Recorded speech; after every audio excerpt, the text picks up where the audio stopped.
Luana, e quando você ficou sabendo que seria mãe de um filho com síndrome de Down? Era sua primeira gestação. O que passou na sua cabeça? Ela é linda, inteligente, sagaz, mora no meu coração. Não é questão de opção. Senta aqui no meu sofá. Oi, gente! Bem-vindos ao Sofá Fã. Eu sou Liliane Fioriri. E o nosso bate-papo de hoje é sobre maternidade atípica. E para esse bate-papo, eu convidei ela, que é da Gema aqui da nossa cidade, gente. Luana Braz! Bem-vinda ao Sofá Fã, querida. Muito obrigada pelo convite. Espero que seja uma boa entrevista. Vai ser muito especial. Bora bater papo, Luana? Bora! Gente, Luana, mês de maio, mês das mães. A gente já fica até mais emocionada, né? Vamos voltar lá em 2021 e contar como essa história começou quando você, com 30 anos, descobriu que seria mãe. Como foi? Então, tudo na minha vida sempre foi muito programado, assim, eu sempre me programei, né, tudo certinho. Faculdade, depois da faculdade, né, comecei a namorar, do noivado, né, do namoro noivado, do noivado casamento. E logo depois do casamento, eu queria, né, engravidar, queria ter filho, foi uma gravidez planejada. E como tudo, né, muito planejado, planejei que eu queria engravidar naquele mês e Deus me abençoou e eu engravidei. Sério? Nas férias, assim, eu lembro que eu parei de tomar remédio, sei lá, em novembro e engravidei em dezembro. Uau! E aí, trabalho com metas. Trabalho com metas. E aí, engravidei em dezembro. Aquela emoção. Foi muito, né, assim, muito esperado, uma coisa que a gente queria muito. E logo no primeiro exame que a gente fez, na primeira translucência, né, que é feita, eu lembro como se fosse hoje, foi dia 8 de março, o dia que eu fiz esse exame. E quando no decorrer do exame eu já percebi que tinha alguma coisa diferente, assim, né, que o médico começou... Você estava grávida de quanto tempo? Eu acho que era 12 semanas, 3 meses, né? 4 meses. E aí... Até então tava naquela euforia, tô grávida, conta pra família, isso. Você foi daquela de não muito contar? Não, contei, e assim, muito preocupada com coisas supérfluas. Hoje eu vejo como eu era preocupada com coisas supérfluas, tipo assim, não, você estava preocupada com tanta coisinha, com tanto detalhe, que depois não teve importância nenhuma.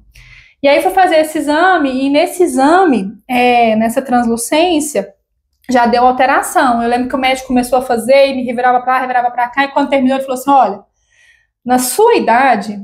a chance de você ter uma criança com alguma síndrome seria 1 para 419. Mas com esses achados que eu achei no seu exame, a sua chance de ter uma criança com alguma síndrome é 1 para 19. E então, é um exame natural, é esse? É um ultrassom. Tranquilo, né? Porque tipo nesse assim, ultrassom é tradicional. Nesse ultrassom fazem algumas medidas, e algumas medidas deram alteradas. Por exemplo, a translucência nucal, a ausência do osso nasal, enfim, várias coisas. Por isso a importância do pré-natal. No pré-natal, né? Bem feito, em um lugar bem feito, né? E aí, ele falou assim, olha, mas para ter certeza do que é, como vai ser, você precisa fazer um outro exame, e ele é um exame genético de sangue. E aí, eu fui pro laboratório, esse dia eu tinha ido sozinha fazer esse exame, e aí em Goiânia. E aí, quando eu cheguei no laboratório, que eu vi o preço do exame, o exame era, tipo, sei lá, R$1.900. E aí eu fui fazer esse exame, e durante esse exame eu vi que realmente era uma coisa mais séria, porque o exame era um exame caro, e aí eu comecei a dar uma desesperada, né, e aí o exame demorava 20 dias para ficar pronto, e a gente começou, contei para minha família, a gente começou a rezar, fazer novena para que não acontecesse, para que não tivesse nenhuma síndrome, para que fosse uma criança, que né, não tivesse nenhum tipo que não de tivesse deficiência. nenhuma deficiência, enfim, aí hoje eu vejo como a gente é fraco, como a gente é imaturo, que eu devia ter rezado para que viesse com saúde, né? E não para que mudasse os planos do que Deus tinha planejado para as nossas vidas. Mas isso tudo é parte do conhecimento. Ninguém nasce pronto e a gente vai se construindo. Nem é justo se julgar assim, né? E aí a gente vai se construindo e a vida é assim. Hoje a gente vê o quanto a gente cresceu em relação a 2, 3 anos atrás. Né? As experiências que a gente vive faz a gente crescer. E que bom que a gente está crescendo. Porque se não estivéssemos crescendo, aí sim, estaria errado, né? E a ansiedade de buscar esse exame? Então, aí esse exame, eu lembro que eu fiz o resultado e ele era pela internet, era de São Paulo, e eles bloquearam, quando saiu o resultado, eles bloquearam para que eu não visse, somente a médica visse. E a médica viu, e eu lembro que ela me ligou, eu estava chegando no consultório, era por volta de 1h30, E ela me ligou e assim, essa questão do diagnóstico fica marcado as palavras que as pessoas usam para te dar uma notícia dessa, como é abordado, né? Essa médica que fez meu pré-natal, uma médica maravilhosa, uma amiga minha, mas eu nunca esqueci. Quando ela foi me dar o diagnóstico, ela disse, olha, infelizmente o resultado deu que a sua filha terá síndrome de Down. Aí já sabia se era menina também, né? E aí já sabia que era menina, porque esse exame já dava para ver. Então, ela falou com a maior boa vontade, com o maior carinho, mas assim, involuntariamente ela usou essa palavra que hoje me marca, né? Que até hoje me marcou. E aí, naquele primeiro momento, veio aquele desespero, assim, né? E foi por telefone. Foi por telefone porque ela estava em Goiânia, né? Entendi.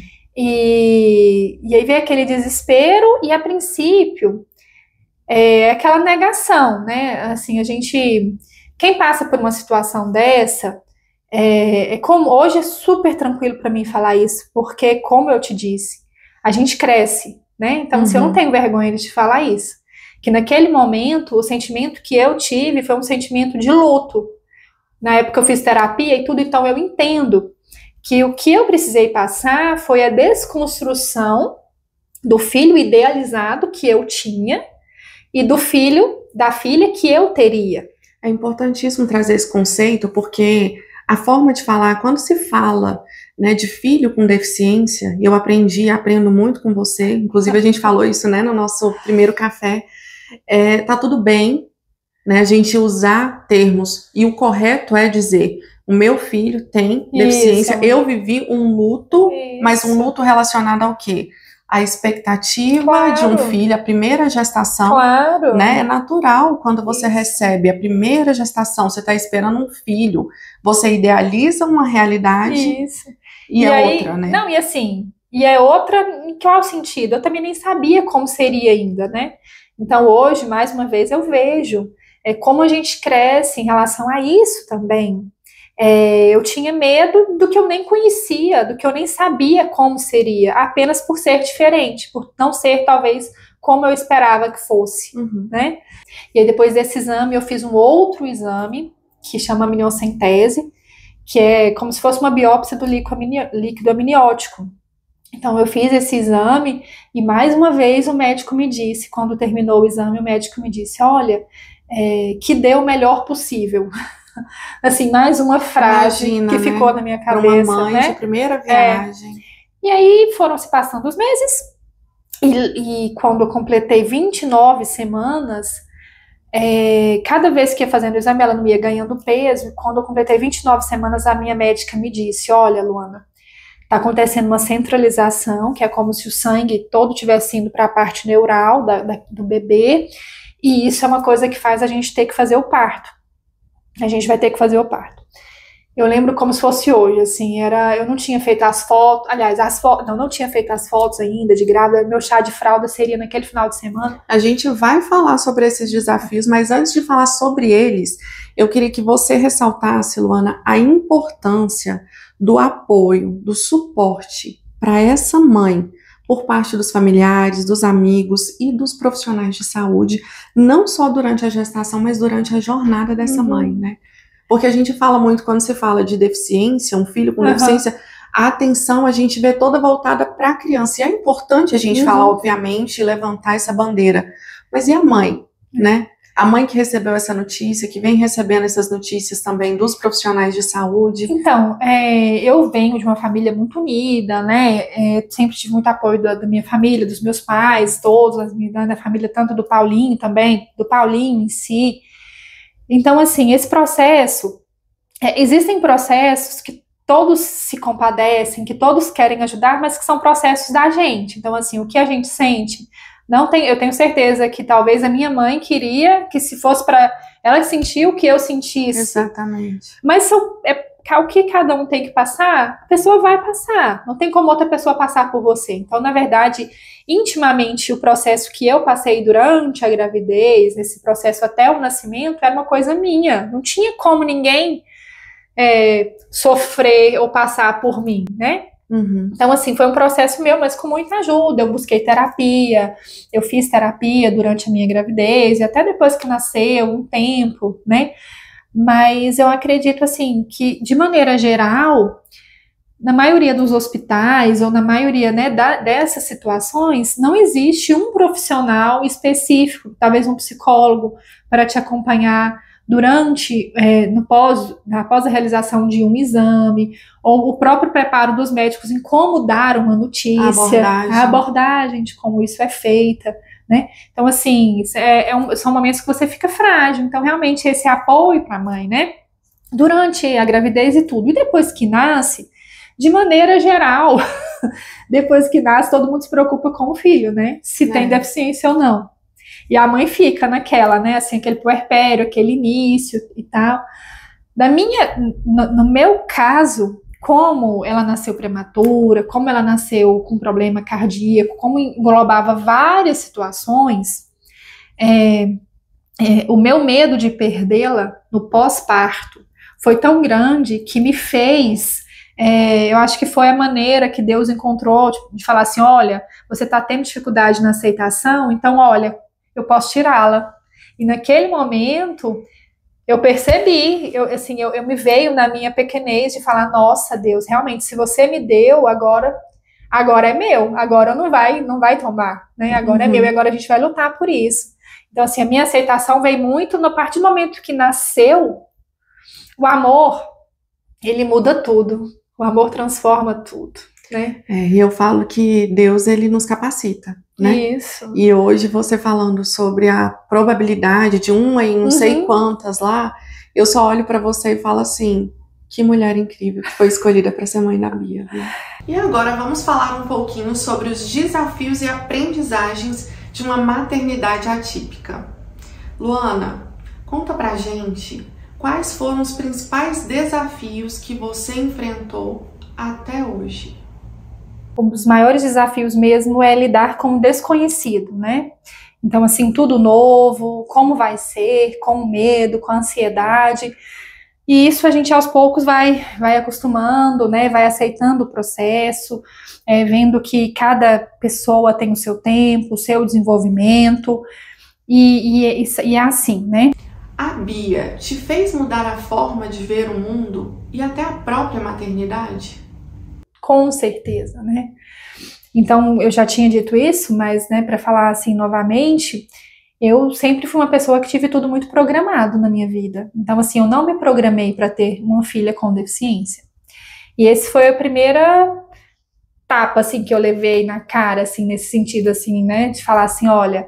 As coisas não acontecem como você planeja, as coisas acontecem como tem que ser. E aí eu resolvi, né, assim, a gente aceita melhor qualquer situação, porque a gente não tem o controle de tudo.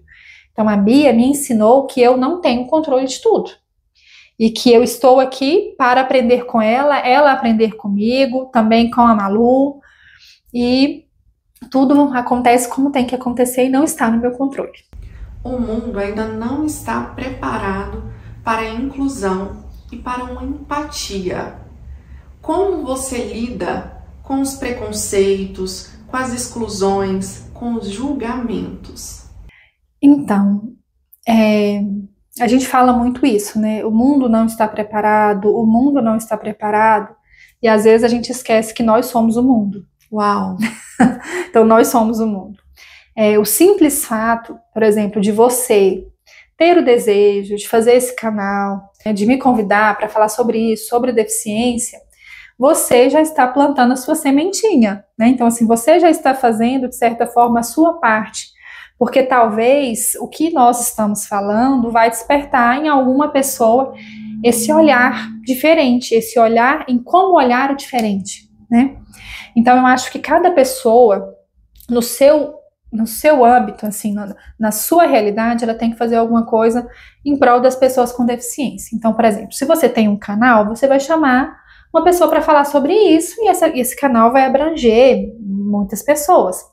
Se você tem um filho, você tem que conversar com o seu filho sobre crianças com deficiência. Olha, na sua sala tem uma criança e tal, ela tem um autismo, ela se comporta assim, então vamos compreender mais se ela tiver uma reação assim. Se o seu filho é coleguinha de alguma criança com deficiência, o convide para o aniversário, convide a família. Se você tem algum cargo público, se você é um governante, tenha um olhar especial para uma criança, para uma pessoa com deficiência, porque realmente, se para a pessoa com deficiência tudo é mais difícil, que tal facilitarmos? Luana, o amor ensina. Se você pudesse falar com você mesma lá no começo dessa jornada, o que diria para aquela Luana? Então, o que eu diria, né?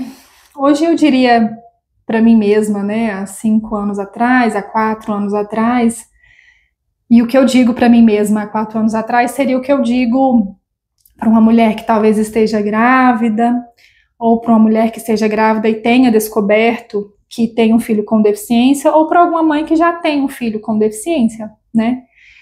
Eu diria para não se preocupar tanto com o futuro, né? Aceitar de maneira que a gente não tem o controle de tudo. Nós não podemos controlar, a gente não pode mudar o que já está feito e o que já está pronto. Por exemplo, eu naquela época, hoje eu entendo, eu não posso mudar o diagnóstico que ela tem, mas eu posso mudar como isso é visto por mim e como isso é visto pela minha família, como isso é visto por todos que convivem com ela. Eu me cobraria menos. A maternidade, ela é muito desafiadora e ela tem um peso grande. E hoje eu aprendi que a maternidade tem um peso que cada um coloca. Então, para mim, eu não coloco muito peso. Hoje, toda mãe se cobra, mas eu já sei isso. Se der para ser feito da melhor maneira, nossa, que bom. Mas se não der para ser feito da melhor maneira, eu vou fazer da maneira que eu conseguir. E a maneira que eu conseguir é a maneira que eu posso e é o suficiente. Como é conviver com uma criança com deficiência? Conviver com uma criança com deficiência tem as suas dificuldades, tem os seus desafios. Muita gente fala assim, nossa, romantiza a situação. Isso é uma coisa que todo mundo que tem filho, criança atípica, fala, estão romantizando o autismo, estão romantizando essa situação, né? Eu prefiro enxergar pelo lado, como eu já disse aqui, que as situações que eu não posso mudar, mas como eu posso enxergar dessa maneira que traga uma coisa positiva. Então, assim, por exemplo, por ela ter sido a nossa primeira filha, os primeiros passos não foram simplesmente os primeiros passos, foram os primeiros passos, né? A primeira palavra, a primeira vez que ela falou mamãe, porque quando você tem um filho com deficiência, você não sabe se a criança talvez se vai andar, se ela vai falar. Então, assim, cada conquista se transforma em uma grande conquista. E, na verdade, deveria ser assim com tudo na nossa vida, né? Eu aprendi a levar isso pra minha vida também, entendeu? Então, assim, a aceitar que cada coisa acontece no seu tempo, que se deu para fazer, como eu havia dito, da melhor maneira, que bom, mas se não deu, vamos fazer da maneira que é possível, entendeu? Tudo é o que a gente escolhe fazer. Da maneira que a gente consegue e o peso que a gente carrega para isso. Exato. E uma outra coisa que eu falaria também, a última coisa, é que aceite ajuda, assim, aceite apoio, se você tiver apoio, né? Eu sempre fui uma pessoa que eu nunca quis as coisas sempre para mim. Em relação à maternidade também. Quando minha mãe pode ficar, minha mãe fica. Quando minha sogra pode ficar, minha sogra fica. Quando eu tenho alguém para me ajudar, que eu possa, as pessoas que trabalham comigo, eu nunca achei que o filho era só meu.